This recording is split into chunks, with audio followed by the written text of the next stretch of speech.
Welcome. This is Jane Gardner, and welcome to Solopreneur Success Strategies TV. And today we're going to be talking about Jill and Jack of all trades Thursday and HTML5 and how to nest it. Give you a few tips on how to do some HTML. Awesome. I know. Don't get scared. HTML isn't that hard. So today I wanted to say hi. I'm Jane Gardner, and it's Jill and Jack of all trades Thursday. On these days, I like to talk about some skills that you can learn quickly to get some control of your own business and make sure that you're not paying too much for someone else to do the work for you that you could do quite simply. So I started off with HTML because I feel that even though it's beautiful to be able to easily put in a post and an image into your website, it's good to have some back-end control of your website as well. And the simplest way to do that is with your HTML and knowing a little bit about it and how to control it. Today what we're going to do is we'll be talking about being a Jack or Jill of all trades. And today it's going to be an entrepreneur, you have to have certain skills, and you can't just let everyone else be doing the skills. You have to have some knowledge of things like cash flow. You have to have some knowledge about how to do a sale and how to sell. You have to have some knowledge about your website because you need to be able to control it and make it yours and not have someone else be the developer all the time of what you want to say, especially. And you want to be able to get out your emails yourself on a regular basis, not always, and make sure you have your subscribers happy. And you have to know some computer technology, whether you like it or not, and so on and so on. So today we're going to talk about HTML nesting. Oh my God, what is HTML nesting? I didn't think it nested. Well, last week we talked about HTML5 and what it's doing for your website. It's basically the foundation of your website. It controls a lot of the, well, you know what it controls. It's mysterious stuff that you don't want to know about, but honestly, it's not that hard. So today we're going to talk about HTML and how you could do a few simple codings once you know the foundation of how to do it. So today we're going to talk about nesting and how the code is set in nests for each tags. I think we went over tags last week, and I'll probably be having a checklist and a cheat sheet with some of the terms which are specific to HTML so that you're not always wondering why she taught what is a tag when it comes to HTML. That's not the same as a tag when you're doing a tag on your images. No, it's not. So let's have a look at HTML nesting. So I did a recording about HTML nesting, and I hope I'll be able to explain it to you a bit.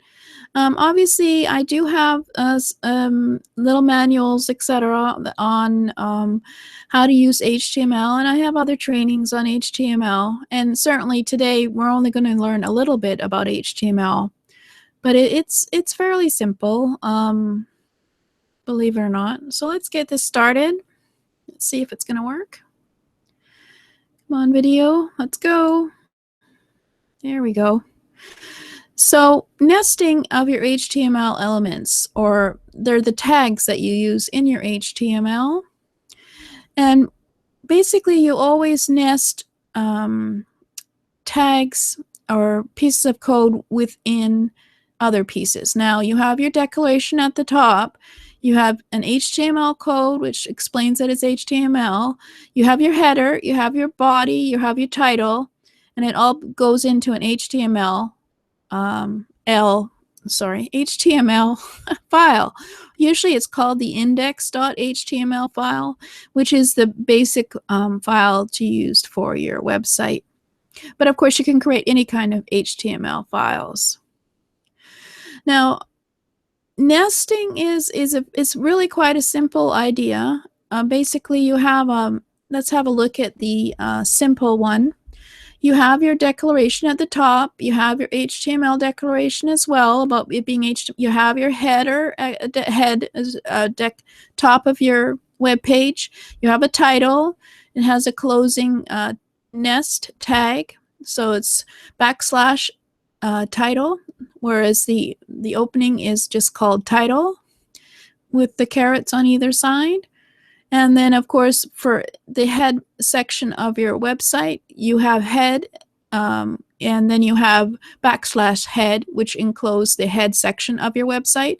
And then you have your body section of your website, so you use body and then backslash body to close each nest area of the website.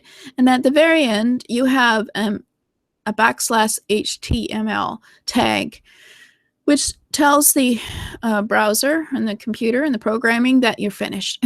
This is the HTML file, and this is how you're going to enclose it. So we're going to just show you briefly how you can nest tags today.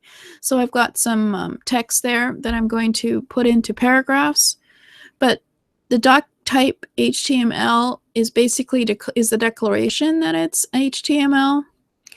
And then, of course, you have to have them in a certain order. Then you have the HTML tag, and then the head tag. You can put a title within the head tag, and then enclose it with the backslash head tag, and then the body. And then after that, you have the backslash HTML tag. So when you go into open up an HTML file, which we're going to do right here, that I have working on it. If you have a look at the content that I put in there, it is all in one line. It's not in paragraphs because it hasn't been told by the tags to make those into different paragraphs. So in order to do that, we have to put a P tag at the front of whatever area you want to be a paragraph, and then you put a backslash P at the back of that sentence, and that will tell the computer that it is a sentence and a paragraph, and then there'll be a space. Now, also we're going to try the bold and the italic tag. So for the bold, you have to put a B, obviously, in your carets. And then you have to put a backslash B where you want it not to be bold, where you want the bold to finish, obviously. And so it's called nesting because whatever's within the two tags, the opening tag, the P tag with carets, and then the carets backslash P caret tag, anything within that is included in the paragraph. And then once you get a little fancier, you can add, well, your coding can tell, well, we'll show you that later when we're in a website. But of course, a B is not used anymore. HTML5, they use the strong tag and then the backslash strong tag to do the bolding. So you just put those in at the front and put them in wherever you want it, and then you put it in at the end of wherever you want it bolded as backslash B. And the same for italic. You have to put a caret I caret at the beginning, and then where you want the italicization to finish, it's a backslash I. And you can see the whole sentence has been italicized and the whole sentence has been bolded. Now, the real importance with HTML is that you have it nested in a certain way. So because you have P, B, I, and then I, B, P, it reads it as being a bolded and italicized paragraph. But if you were to put in a B and use it as part of the area, and then B, and then not put them in the right order, then it's not going to read it right. So in order to do, say, a bolded area, you have to have an order of how to do it. So that's what I'm showing you here, is you have to have it bold, but you have to put italicized and then italicized. Even though you want to italicize the whole thing, you have to put the italicization inside of the bold. And then, of course, the bold and the italicized inside of the P. That's called nesting. So it's always done a certain way, because otherwise the programming can't read it correctly.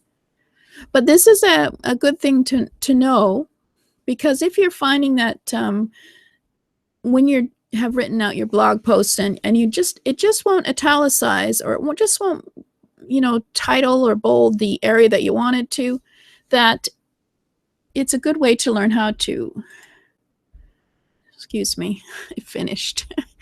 It's a good way to control it once you're inside the website and you're finding that one area is not working the way you want it to. You've got in WordPress, for example, you've clicked your paragraph and button, and you've done your paragraph, but it's not doing what you want it to in terms of what the font is, and you set it up.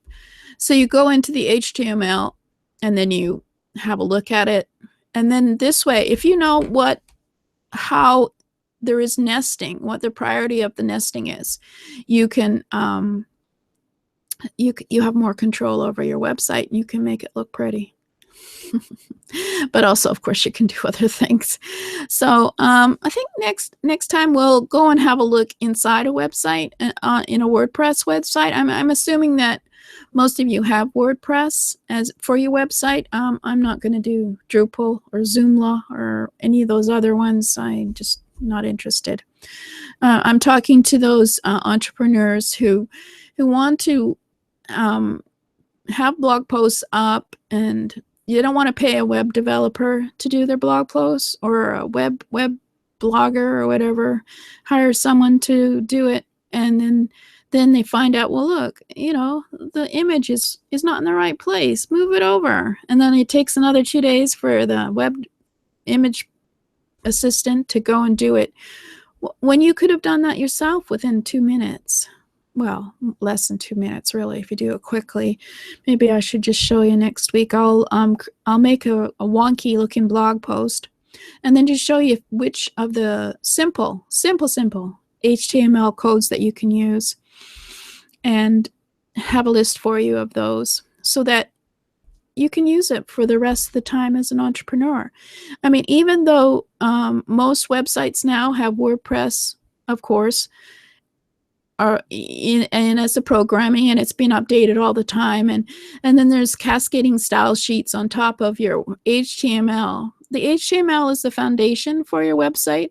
So at all times, if you go into what they call the text, I don't know why they call it the text, they should have called it the HTML section of your WordPress blog post, you can take control and fix something that doesn't seem to be working right very quickly, which means that you have control over your website, and you can make the images look the size that you want, and you can make the text be the correct text instead of this wonky looking, what is that text that's been put in there because it's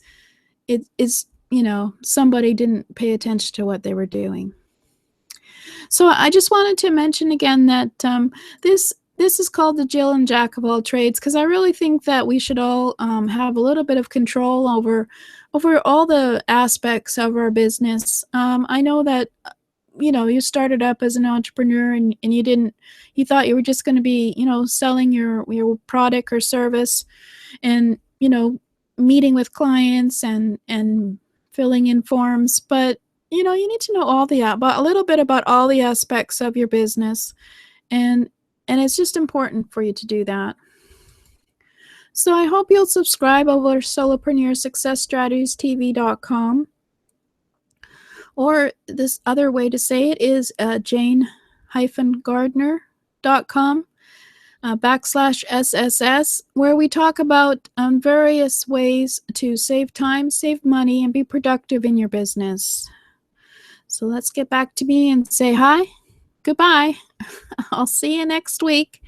I hope that was somewhat useful.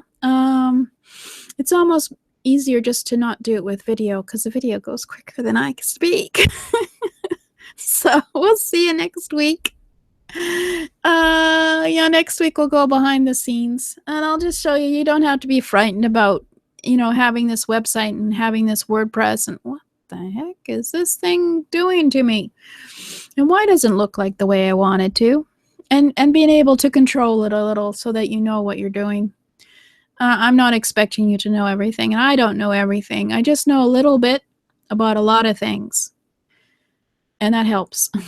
When you're an entrepreneur and you have to do a lot of this stuff on your own, and you wanna do it quicker than someone else that you might hire. So that's always good to know. Yeah. So anyway, we'll do one more on HTML. Just yeah, and then we'll get on to cash flow. And talking about cash flow and making sure that you're in your cash flow. See you next week. Bye.